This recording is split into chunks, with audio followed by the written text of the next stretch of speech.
In these turbulent times, have you thought deeply about the positive role entrepreneurship can play in driving society and the economy forward? Or how an entrepreneurial culture can lead us above and beyond our current conflicts? Raushan Gross thinks about and writes about these questions. This is the Economics for Entrepreneurs podcast. Entrepreneurs are economic heroes. They improve others' lives with preferred products and services, innovation, and value. We offer you the knowledge and tools to make your entrepreneurial journey a successful one by building a beautiful business. Now, here's your host, Hunter Hastings. Hi, Hunter Hastings here. Economics for Entrepreneurs is a podcast, and it's also a part of a movement. Movements are how changes come about. Not revolutions and not new thinking and not strategizing, but action. People doing things in a new way and then experiencing the different outcomes and assessing them. If they like the experience, they do more of it, and the movement picks up pace. The agent of change is the individual, because only individuals act. The beneficiary is society, everybody, because society becomes better, elevated, improved, because of the innovative actions of the individuals who make it up. Our movement's action is entrepreneurship. That's a strange, old-fashioned word, and it might be nice to find a new one, but we haven't yet, so we go with it. We've defined it in certain ways. First, it's an ethic. You want to serve your fellow man and make the world a better place? Entrepreneurship is the way to do it, because of the built-in betterment mechanism. People seek betterment, circumstances that feel better than what they're experiencing today. Entrepreneurs are those with ideas to deliver that betterment through service and innovation. They humbly offer their services and their innovations for approval. Those that gain acceptance are the ones that make the world a better place. It's a virtuous and ethical cycle. We've also defined entrepreneurship as a process. The customer starts the process. The first step is customer dissatisfaction. That's their way of raising their hand and asking for service. This triggers the creative entrepreneurial idea to get there first with the best response. The customer considers the potential benefit of the response, asking, "What's in it for me? Is it better than what I've got now?" Considers the price and the opportunity cost, and either buys or doesn't buy. Those who buy assess their experience after the event to determine whether it met their pre-established expectations. The entrepreneur monitors and manages this entire cycle, carefully, empathically, lovingly, trying to get everything exactly right at every point. That's entrepreneurship, a deep commitment to the customer's betterment. Entrepreneurship is also a value system. Entrepreneurs' highest values are to achieve through service and to attain self-reliance through profit. They make value exchanges with others, customers, suppliers, employees, who are all united in an integrated system of harmonious values. These systems combine and integrate into what we call the economy. The entrepreneurial economy is therefore a shared value system, and it's the virtue of entrepreneurship that attracts its practitioners. We can also define entrepreneurship as a culture. If entrepreneurship is culturally embedded in society, we enjoy a vibrant, innovative, fast-forward economy that is continuously exhibiting social progress, enhancing experiences, making work more productive and life more convenient, and people happier and more satisfied. Is it well understood that entrepreneurs bring all these societal and cultural benefits? Our guest today is Raushan Gross, and he's one of the great contemporary communicators of the image and the message of the entrepreneur as the driver of progress in a civilized society. In his articles, which we grouped together under the series title of Raushan Gross on Entrepreneurship, he explores all aspects of the economic role of entrepreneurs, always with a view to the positive. Raushan is Associate Professor of Business Management in the Division of Business at Pfeiffer University, a prestigious and long-established private university in North Carolina, and he's one of our leaders in applying the principles of Austrian economics to business education. Raushan, welcome to Economics for Entrepreneurs. Thank you for having me, Hunter. I look forward to our conversation. Well, me too. We're very happy to have you here at any time, Raushan. You're the author of Raushan Gross on entrepreneurship, and I've read all of those columns. I'm sure many of our listeners have, and they're very inspiring. And now you've authored a new ebook from the Mises Institute, and it's got a happy title, The Inspiring Life and Beneficial Impact of Entrepreneurs. And I know you've been an ardent teacher of that principle, that entrepreneurship can improve the life of the individual who pursues it, improve the lives of those whom the entrepreneur serves, and improve markets and society, all for the better. So what brought you to the study of entrepreneurship and Austrian economics in the first place, Raushan? Oh my gosh, it's been one of those long roads, you know. I remember vividly receiving a book from a family member, and the book was on Frederick Bastiat, the law. And I started reading the law, and it just intrigued me. And I thought, am I the only one reading this, just amazed by the fluency and the approach taken just social interaction, economics, and those sorts of things. So after that, I did some research, and then I stumbled upon Rothbard and just fell in love with it, just his voice and tenacity and approach to economics. It made it very approachable. And so that led me over to Soul and read a lot of Soul's works, Friedman, and then I came back around and started reading Mises, and but I had to get my hands on Mises to understand the Austrian concept. And after reading Rothbard, Mises, Klein, and all of those folks, I just fell in love with it. I thought, this is it. It makes sense. It's applicable, and I think it's timely. And then within Austrian economics, Raushan, what drew you to entrepreneurship as a specific area of focus for you? Oh my gosh, how long do we have on the show? This has been quite the journey. I can talk about this for days, but the short of the long is when I started reading Mises, it brought to light the uncomplicated ways in which the world and economies work. And his approach, just reading his work is quite inspiring. It's just a treasure trove of insightful ways of looking at the world in general. And I thought I can kind of get a feel for his personality as I read his work. And he looked at things from a different perspective than the main line sort of approach to economics and entrepreneurship. Now, as it relates specifically to entrepreneurship and business and economics, what really drew me in and got me hooked on Austrian economics is how the entrepreneur is centered in the whole social process. And all throughout my education, I've always been interested in entrepreneurship, self-ownership, and things in that area, but I never could quite put my hands on what is the function of the entrepreneur. Mm-hmm. Did someone tell me, what does he do or she do? How do they do it? How do they accomplish those sort of things? And what motivates them? And all of these questions I had. And I started reading Austrian economics and have found what I was looking for. Well, that's a great segue to the ebook, Raushan, that we're going to talk about today. You set the tone in the first chapter by establishing the premise that entrepreneurs solve problems for people. They fix dissatisfaction. And you say something that sounds like it comes from your research that you were talking about. It can be mundane work, you say, but it's rewarded because that's what society needs. So tell us a little bit about your thinking there regarding the mundaneness of that work, because it's not a word you hear often, but also the high reward that entrepreneurs get from that work. Absolutely. So I think that word captures the day-to-day thinking of the entrepreneur.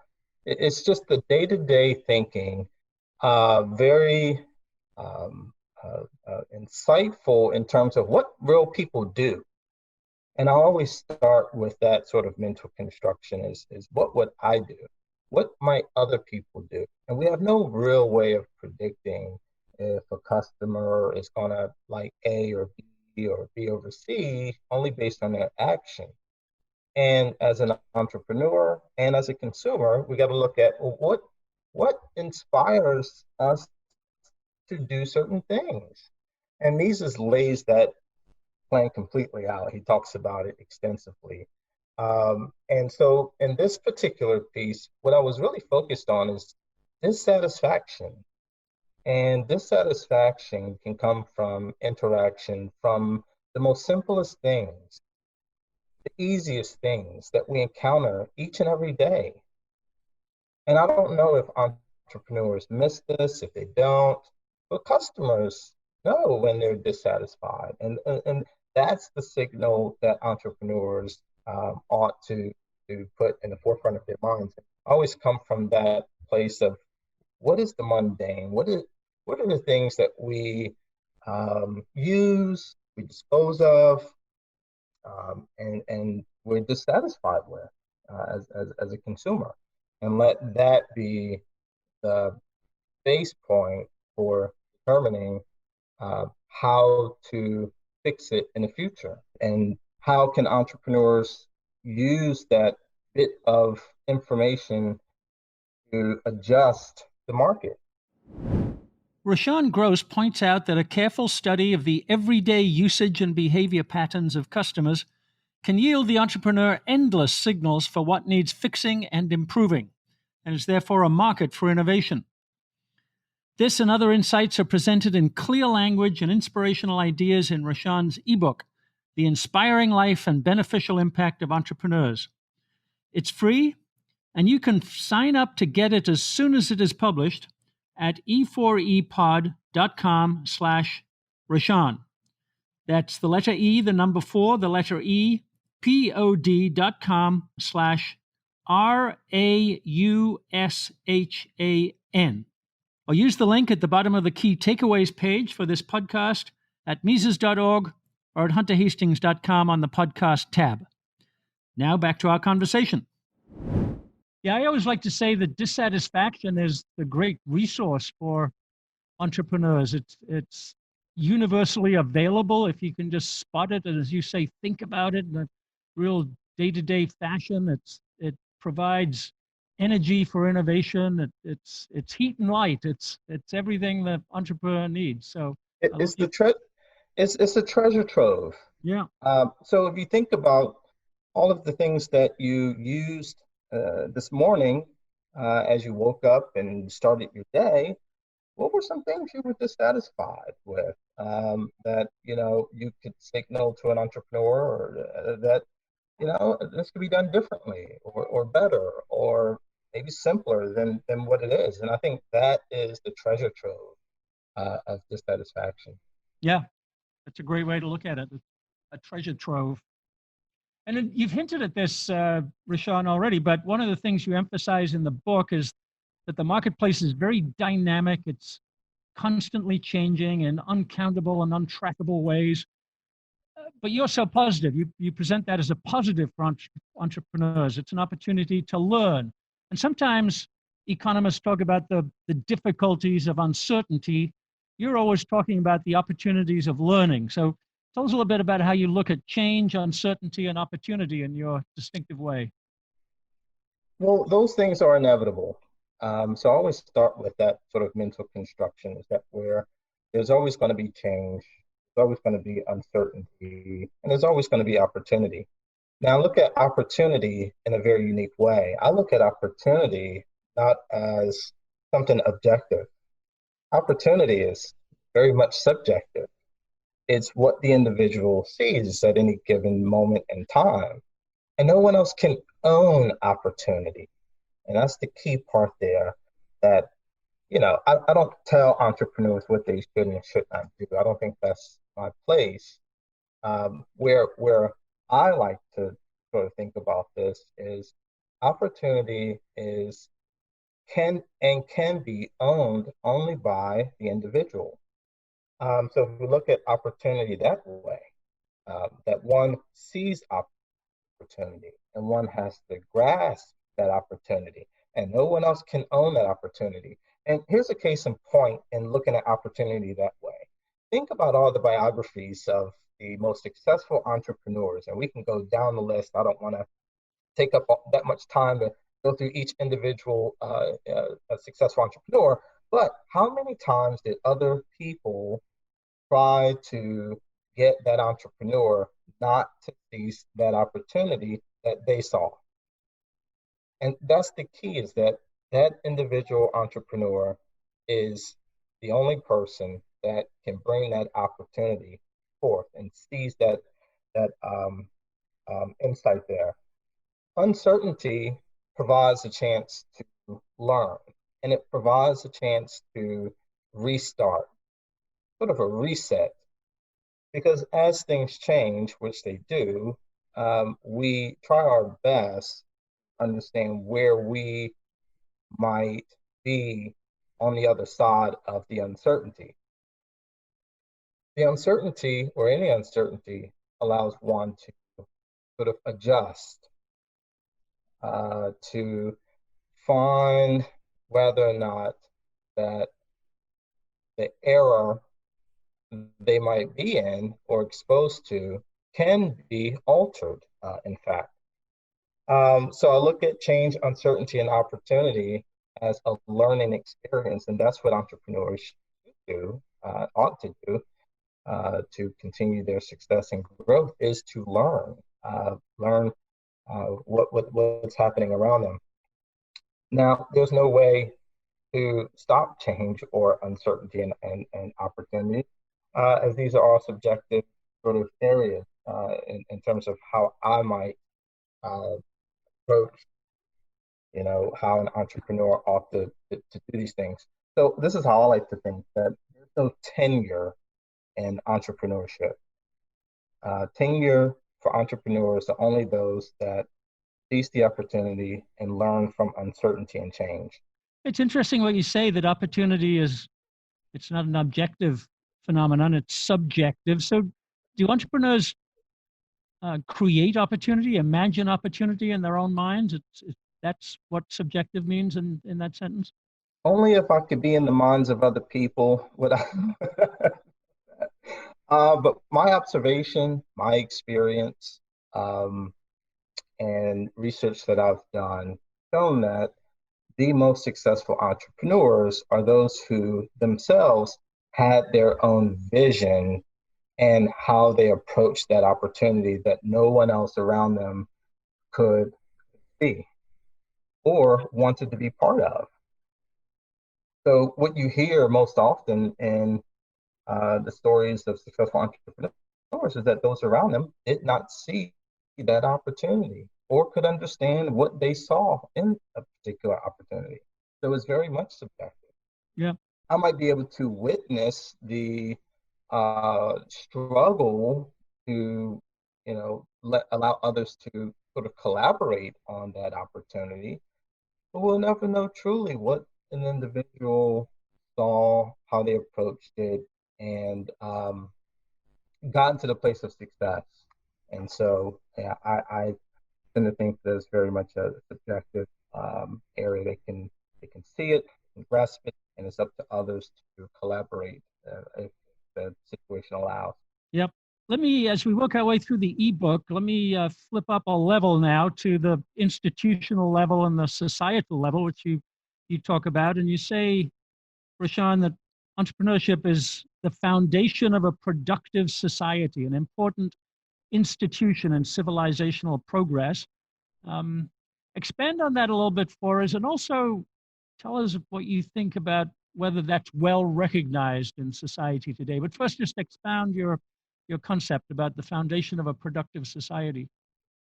Well, Mises talked about productivity, production in different ways than I think I guess, layperson that might hear production might think of. And so you have the actual input output production. but you also have the intellectual and spiritual sort of production. And ideas, creativity, bedrock of any civilized society. Ownership, the willingness to take an idea and implement that idea for the betterment of other people is a bedrock of civilized foundation, civilized society. And so, what you have, if you no longer have the entrepreneur, if we're thinking about a static economy, we wipe the entrepreneur out, we wipe out ideas, we wipe out creativity, we wipe out self ownership. Uh, we wipe out inspiration to help others achieve their goals. Yeah. So, taking, let's just say, the productive entrepreneur, either intellectual or spiritual or making things, music, what have you, you're really taking away the vital source of humanity and society. Um, Entrepreneurs need society. Society needs the entrepreneur. And I'm not sure if that's well recognized or not. That's a interesting question. I'm not sure how to answer that. What I can say is I think that a lot of people enjoy manifestations of a productive individual in a productive society. Certainly, people like their electronics, and folks like smart tools and equipment, the latest in science, the latest in vehicle manufacturing, innovations of any sort. People enjoy those things, but it comes from insightful, intellectual, energetic, and creative people. And if you don't have that, then look around and all the things that we can just sort of wipe that out. But on the other hand, I find it quite inspiring where you have individuals who can have creative ideas, think of the most magnificent things that can help and assist and inspire all of us to carry on the things that we want to do and accomplish. Right. So it's inspiring. Oh my gosh, yes. More entrepreneurs create more entrepreneurs. Less entrepreneurs will give you less entrepreneurs. It's a very simple equation. If there's less and less entrepreneurs, what you have is a ton of human energy, a ton of creativity, a trove of intellect just waiting on the sideline. A quick note. Did you know that we provide supplemental materials for each podcast? Listening to and understanding the key takeaways from our expert guests helps you think better about building a more beautiful business. Taking direct action and implementing these strategies is when the real work begins. Take a concrete, immediate step to implementing a better business model today by downloading the show notes and business tool we've created for this episode. Visit Mises.org/E4EPod. That's MISES.org/E, the number 4EPOD, and click on today's episode. Now, back to our interview. Yeah, and so that's an important part of your thinking, Raushan, that this is entrepreneurship and everything that it leads to is an accelerating mechanism. We can accelerate our progress. We can further elevate society if we have more and more entrepreneurs and more entrepreneurship. That's exciting. And to add to that, Hunter, how exciting would it be to have folks who are interested in entrepreneurship be able to give it a shot? Mm-hmm. Allowing newcomers to prove that they can provide for society what people want. How inspiring is that? Well, one window into how society feels about entrepreneurship and whether it's well recognized would be your students, Raushan. You're teaching at Pfeiffer University. You teach in economics and entrepreneurship and business. What do your students say about entrepreneurship and the free market cycle that we're talking about here? Because sometimes young people can get a bit lost in the idea that capitalism is exploitative and think of it negatively. How do your students think? Oh my gosh. First of all, I love my student. We talk about a number of things, and my our students at Pfeiffer tend to be fairly versed in, you know, their sort of approach to things. You know, they say, well, the young folks like to do this, and the young folks like to do that. And I get it, and I feel like there's a lot of potential with innovation and entrepreneurship with a lot of these young students. They, for the most part, I think would understand free market and how free markets work and would embrace it. And I think they do. Well, good. And then you also say in one of your chapters in the book, Raushan, that this is something that we should be teaching kids or have kids exposed to at the dinner table, at the family level, at the school, the earliest part of life, as part of regular family life. How do you think we're doing on that? I don't think the public schools are teaching a lot of entrepreneurship, are they? You know, I don't know what they're teaching, certainly, but I think a lot of things start at home. And I think home is the place where those values can be established. What I've seen in my research and what I've seen in my observation, and I talk with entrepreneurs and business folks all the time, uh, one of the main things that stands out to me is who is going to do this when the ones that are doing it are no longer in the game? And I think that's an important question because there are certain skill sets that you get when you grow up in a family of entrepreneurs or entrepreneurial thinking folks. Even if the children go off and do something else, there's still going to be that understanding of individuality. There's still going to be an understanding of dedication to understanding how markets work, understanding customer sovereignty, understanding empathy. Those sort of things permeate through the family and at the dinner table. And I think that's a critical place for that conversation to be had. And I read Ryan McMakin's article, and he talked about he and his father at the dinner table and all the things he learned from his father about small business. And same thing when I was growing up. There was a lot of conversation, a lot of books, a lot of talk about theories, and we still text to this day and talk about things and how the world works. And I think that is important. That's what gets young folks fired up about entrepreneurship. Yeah. And you're also always very good, Rashawn, on the dialectics of this. So you mentioned that there's a downside if we don't have uh, that cultural mechanism, and you call it negative human capital. If Yes. we don't inculcate the spirit of entrepreneurship and we don't appreciate act and learn and trial and error, then the human capital becomes resistant to the spirit of entrepreneurship and things go backwards. So how did you develop that idea?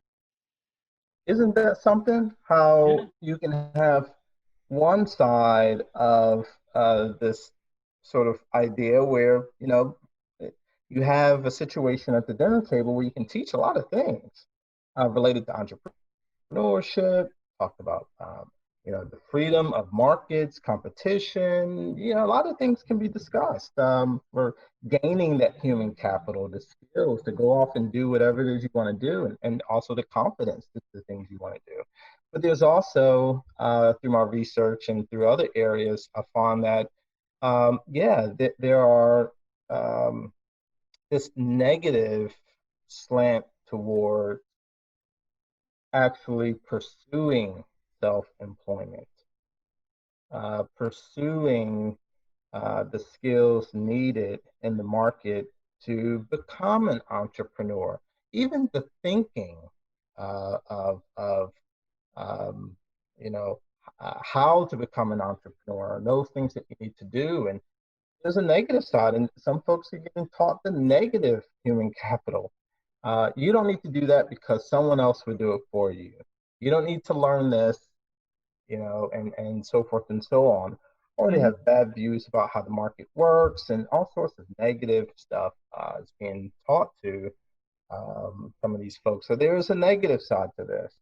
Now, your question, where are we? That is a great question there, because I think, through discussion and talking with some people, I think the more human capital you may have, formal or informal, may tip the scale a bit for an appreciation for entrepreneurship.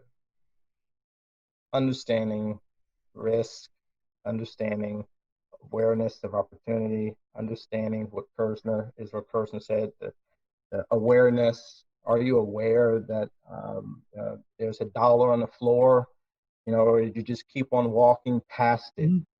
That sort of thing. That those business skills, starting out with a part-time job, and learning through another entrepreneur what it's like. But if folks don't take those chances, uh, they don't live a varied life where they can encounter different entrepreneurs and really hone in those skills needed, um, pursue something entrepreneurial. Then yes, there's a negative resistance towards it. And as you look deeper, and this is a conversation for another show, but if you look deeper at the cultural level and subcultural level, I'm sure that some of this is, is seen there. Yeah. Well, one of the things that might deter young people or anybody really from entrepreneurship is the way we tend to talk about uncertainty and risk and entrepreneurial error, the error part of trial and error. And you embrace that in a really positive way about it's not error, it's learning. You make it very positive. And there's an interesting final chapter in the book where you say it's the key to how the recovery after the COVID-19 recession will play out. So tell us about error and exiting from the current recession. So as I think about era, and I've been doing a lot of reading in this area, you know, trying to figure out, how can we embrace the error? Certainly, I've worked in corporate uh, and private and industries for 20 years. And, plus or minus error, we want to fix, the error. And from an entrepreneurial perspective, and I'm going to use Mises here, we act purposefully. But the question is, where does error come from? And I think that's kind of where I'm looking at error. Where does it come from? Because certainly we don't act in error, we act purposefully. I believe that. But where does error come from? And so we can look at a number of things, but I try to look at dissatisfaction, or just some of the natural ways in which the market is working. People are changing their minds, they're making different decisions, trying to make the best decision, of course. And there's a lot of information floating out there on what to do and how to do, et cetera, et cetera. So I look at error, this thing, as sort of resting in dissatisfaction, resting in change, resting in uncertainty. And, now is the time, I would presume, that many entrepreneurs will be, going back to the playbook and sort of erasing some things they had and say, let's look at this in a different light. Let's look at this and see if there's some dissatisfaction going on, or areas we need to look at that we can do better. So one example of this, I'm not sure if you're familiar or listeners are familiar, is with the Swiffer, how the Swiffer sort of came about. Mhm. Now, that was a process that I would say was trial and error. And they got so close to the customer. They were very responsive, empathetic. They went through the trial aspect. As we know, time is a factor. And they went through the process and found where and what type of product would be best suited based on the demands of the customer. And so it's a learning process. And getting that knowledge, information, bringing it together, trying things out. For many entrepreneurs, this is going to be a sort of change in the approach on how to do things, and customer sovereignty and demands of the customers what they want. And I think this opens up a new conversation on how we look at error and how we work through error. And so Jesus advised that we can't deviate too far from the customer's demand. If we do that, we might find ourselves in precarious situations with mistakes and I'm quoting him, and error. And so I'm not suggesting that if it's working, you need to fix something. What I'm saying is that entrepreneurs could be working in error unless they use that information to try to adjust and come out of this thing, come out successful. Yep. Yeah, one definition that I like is that uncertainty is really an absence of knowledge. We don't know how the consumer is going to react. So to use your analogy, the Swiffer folks knew that the consumer liked to clean the kitchen floor, but they couldn't know how she's going to react to wrapping a piece of cleaner infused paper or cloth or whatever it is around the bottom of a Swiffer handle. And so to go and find that out, that's uncertainty. Is that a good assessment? I think that's a great assessment. It's uncertain, and there's also some error through dissatisfaction with the mop and bucket. And as they went through the trials of understanding, well, how will this be used, they saw that the whole mop, the bucket, the water, all of that could be eliminated if they just took a little bit of time and focused on that error, embraced the error. They learned from the folks using the mop and bucket, and they worked through that process. And so that is just one sort of idea of how we can look at error. And I don't necessarily see it as a bad thing. It's a chance to understand through dissatisfaction. Yep. It also helps drive innovation. It helps drive a lot of how to, the Austrians particularly look at markets is perception, giving customers more knowledge about maybe the things that are out there that they're coming up with based on dissatisfaction, overcoming mistakes in products. So there's all sorts of ways to look at error, to embrace error through adjustments. And I'm not saying fix. I don't think anything can be fixed. There's the adjustment process. Yep. I think that's part of the reason you touched on this earlier, but I just wanted to emphasize is you have what I call the Raushan Gross imaginary construction, the way that Mises taught us to think in experiments. That what if there were no entrepreneurs? What if nobody was embracing this error? What if nobody was doing trial and error? And you say that would be a pretty grim place. It wouldn't have any positive change in it. Yeah. Hunter would be in a world of trouble if we had no entrepreneurs. And I don't know if I want to see a world without entrepreneurs. Exactly right. And luckily we have entrepreneurs that are still persisting with those things that can better our lives and give us inspiration and hope. And without them, it would be a pretty grim picture. I'm sure listeners would agree. Just look at the device that you're using to listen to this podcast, this wonderful podcast that you put on, Hunter.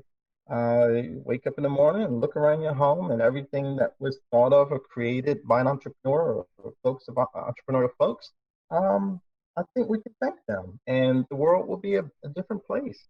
Good. I don't know if people realize the interdependence between the entrepreneur and other industries. We can go as far back as the New England peddlers and their travels through the villages to sell wares. Then, hey, we need roads. Then they saw, a bunch of road construction, and from road construction was water transport. And so, you can go through the whole list of sort of effects that the entrepreneur has had, and now industries are interdependent on each other based on, well, what is this entrepreneur going to do next, and how do we sort of use that sort of innovation or new product to inspire new products and to inspire new entrepreneurs. So that's the key. It's a self-perpetuating process. And if we don't have the entrepreneur, back to your statement, if we don't have entrepreneurs, then nothing moves up, nothing moves down or sideways. So that's a great summing up. Entrepreneurs take us to a better place. They make the world better. They inspire us all, as you do, Raushan. You inspire us. That's my summing up. Anything to add to that? I'd just like to say thank you to Mises Institute for having me. Thank you, Hunter. Always a pleasure talking with you and opening up these conversations that are timely. And to all the writers and staff and publishers at Mises Institute, I would just like to say thank you.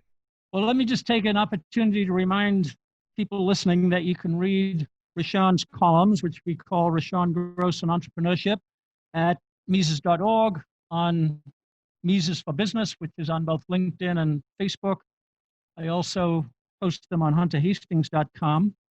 And now you can read the special collection of Raushan's columns focused on inspired entrepreneurship in the latest Economics for Business free ebook. And you can find that at e4epod.com/Raushan. And we'll put that link in the show notes and you can download it for free. So Raushan, thank you very much for this great book, for all your columns, for this podcast, and all you do for the institution of entrepreneurship. Thank you. Thank you, Hunter. My pleasure. Have a great day. You too. Economics for Entrepreneurs is a production of the Mises Institute.